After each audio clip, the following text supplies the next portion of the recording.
15 years is a long old time in wrestling. Back in 2006, I gelled my hair like I was Simon in the In-Betweeners, and in WWE, a certain CM Punk made his debut, Rey Mysterio won the Rumble and the world title at WrestleMania, and a backstage fight between Booker T and Batista broke the internet. With all those huge events, my hairstyling less so, you might have missed a few things back then. With that in mind, I'm Adam Wilborn from What Culture, and these are 10 things you didn't know about WWE in 2006. Number 10. Vince McMahon was accused of groping a woman at a tanning salon.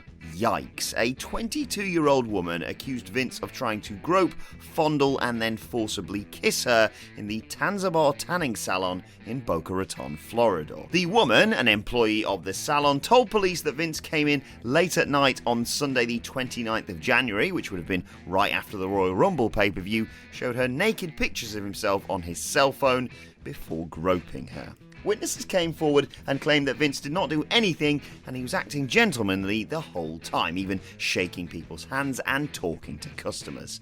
Ultimately, no charges were filed. Number 9. Psychosis lives up to his name.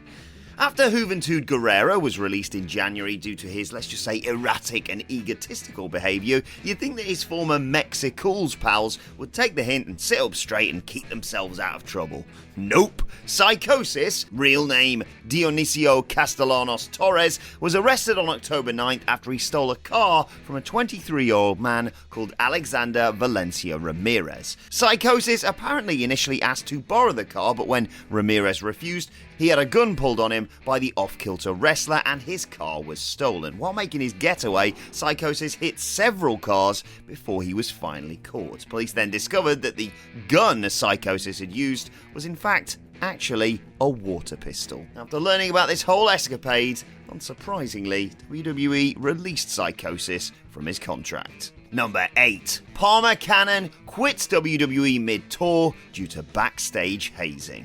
Remember Palmer Cannon? He was introduced to WWE TV in September 2005 as a representative of the network who would make unpopular decisions and overrule SmackDown GM Teddy Long. Thankfully nowadays, authority figures are a thing of the past.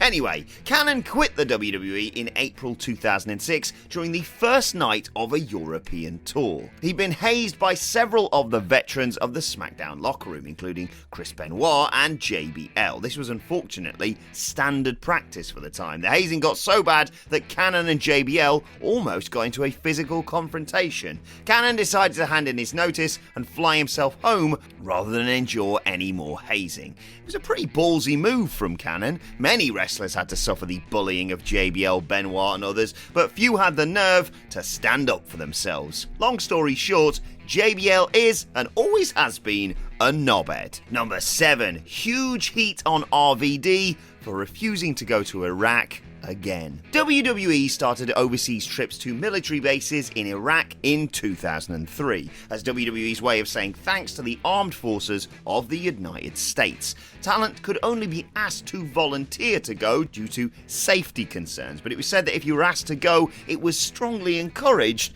that you agree. It was an unwritten rule. To refuse to go was considered a direct affront to Vince McMahon, who made the trips himself. Everyone seemed happy to go. Everyone, that is, except for Rob Van Dam. RVD politely declined WWE's invitation in December 2004, opting instead to be at home with his wife Sonia, and he got heat for it then, but he got even worse when he refused to go again in 2006. RVD was already in management's bad books thanks to his drug bust in the summer, and things only soured more when he told WWE, thanks, but no thanks. Number 6. Cesaro was offered a developmental deal. When Antonio Cesaro finally made it to WWE TV in 2012, the question on fans' lips was, what took so long? The artist, formerly known as Claudio Castagnoli, had been a standout on the American indies and international scene with his size and look, and he appeared to be tailor-made for WWE. Well, it wasn't like WWE hadn't already tried to sign him before. The company actually offered him a developmental contract in November of 2006. Cesaro had what was described as a very good tryout in front of WWE officials, and the then ROH Tag Team Champion was apparently bound for Deep South Wrestling, but something happened and the deal was taken off the table a few weeks later. Rumours at the time suggested that it was something to do with visa issues, but Cesaro refuted that. Whatever the case was, Cesaro was forced to go back to the Indies and Japan. He would have to wait another 6 years for his next WWE shot. Number 5. Shawn Michaels asked that the DX content be toned down. The reformation of DX was greeted with mixed reactions by the WWE universe. For some, it was a welcome return of a highly successful Attitude Era gimmick. Oh, what about the Attitude Era? Others wondered how Triple H and Shawn Michaels, who are now family men, would be able to pull the gimmick off. And for the 2006 DX revival, Michaels only agreed to do it if certain demands were met. Most of these pertain to the sexual content that the original incarnation of the group was infamous for. Michaels, now a born-again Christian, demanded that WWE tone it down. He had his kids and his church to think about.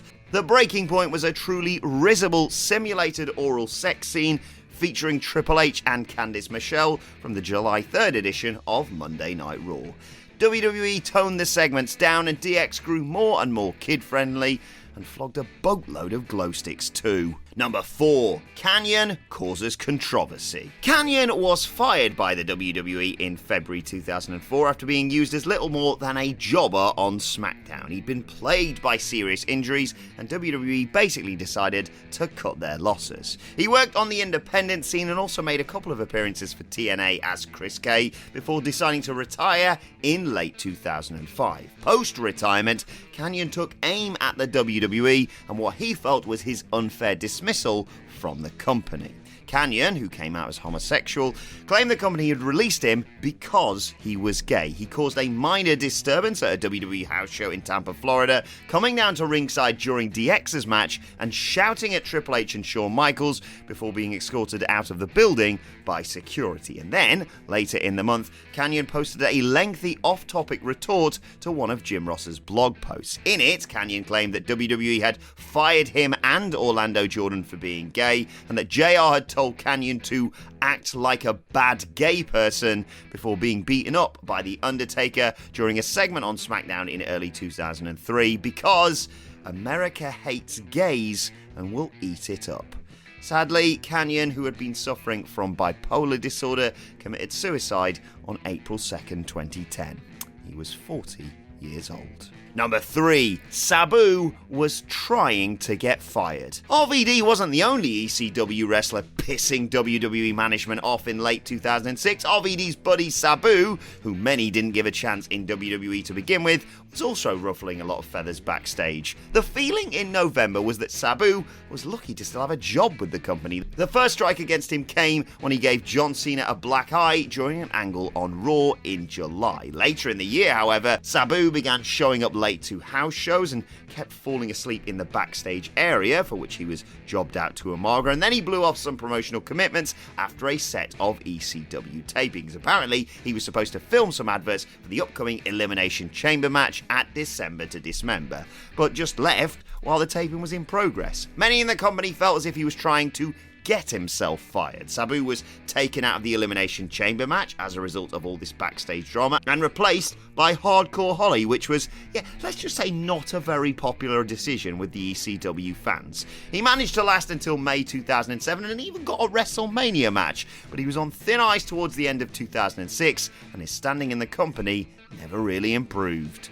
Number 2. Elevated liver enzymes. For any given WWE show, the company will always be careful to include the line, "card subject to change," somewhere in the advertising. WWE had a mini bloody crisis, though, in July 2006, when 3 wrestlers had to be removed from the Great American Bash pay-per-view due to elevated liver enzymes. SmackDown's The Great Khali, Bobby Lashley, and Super Crazy were all said to have high levels of liver enzymes, with Lashley's and Crazy's said to be off the charts. This was a concern for WWE because elevated liver enzymes are a sign of hepatitis C, a hard-to-cure condition which is easily spread. Until the problem was sorted, WWE couldn't allow the performers to wrestle lest they infect anyone else. Big Show replaced Khali in his his Punjabi prison match against The Undertaker, and that went well. Matt Hardy stepped in for Super Crazy against Cruiserweight champion Gregory Helms, and Bobby Lashley was removed from a triple threat match with William Regal and Finlay, making it a singles match for the US title. Number 1. The creators of Assy Mcgee file an intellectual property lawsuit against WWE. Yep, that title right. The creators of Assy Mcgee, an animated show about a crime-stopping pair of buttocks, look it up, filed a lawsuit against WWE in December 2006 over WWE's undeniably similar Mr. McMahon's Kiss My Ass Club cartoon. The cartoon, which aired on WWE.com, only lasted a few months, but surprise, surprise, Vince thought the cartoon was the best thing ever. And then Cartoon Network came calling. Vince was apparently furious at the lawsuit, and Michael Coles, who was running WWE.com and commissioned the show, attempted to play dumb by proclaiming that he'd never seen Assy Mcgee before. Cole got some serious heat for his error, and WWE were even planning on developing the McMahon cartoon and had merch planned, but had to scrap it after only a few episodes. Assy Mcgee came first, and WWE were deemed to be infringing on their intellectual property. WWE, and especially Michael Cole, made asses out of themselves on this occasion. And that's our list. Did we miss any out? Let us know in the comment section below. And don't forget to like, share, and subscribe. And subscribe to What Culture Wrestling on either iTunes, Spotify, wherever you get your podcasts from, for daily wrestling podcasts. Plus, you can let us know your thoughts on Twitter at WhatCultureWWE, and you can follow me at Adam Wilborn. Thanks for watching. I've been Adam from What Culture, and I'll see you soon.